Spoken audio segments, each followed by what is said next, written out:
আচ্ছা, আপনার কি মনে হয় যে বিএনপি সঠিক পথে আগাচ্ছে? আমার তো মনে হয় না। আমার মনে হয় তারা এক ধরনের পথভ্রষ্ট হয়ে গিয়েছেন। দেখেন তারা কিভাবে আসছেন এটা তারা দিব্যি ভুলে গিয়েছেন। তারা জুলাই সনদ বাস্তবায়ন করতে চান না। দুর্নীতি দমন কমিশন, বিচার বিভাগীয় প্রধান মানে বিচারপতি নিয়োগ, মানবাধিকার কমিশন এবং আরও ইত্যাদি যত সব গুরুত্বপূর্ণ কমিশন আছে এসব অধ্যাদেশেও তারা পরিবর্তন আনতে চান। সুতরাং এই সকল প্রতিষ্ঠান যদি তারা তাদের নিজেদের মতো করে পরিবর্তন আনেন তাহলে স্বৈরাচার হইতে আর বাকি থাকলো কি?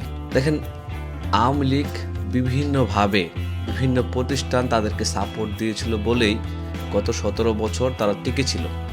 এখন তারা একই পথে আগাচ্ছে। আমার মনে হচ্ছে যে যে সকল প্রতিষ্ঠানগুলা রাষ্ট্রযন্ত্রের হয়ে কাজ করে সে সকল প্রতিষ্ঠানে যদি বিএনপিপন্থী মানুষদের ঢুকানো যায় কোনো রকম পরিবর্তন করে অধ্যাদেশগুলোতে, তাহলেই হয়তো ভবিষ্যতে এই ডামি নির্বাচনের পুনরাবৃত্তি হবে অথবা রাতের নির্বাচনের পুনরাবৃত্তি হবে।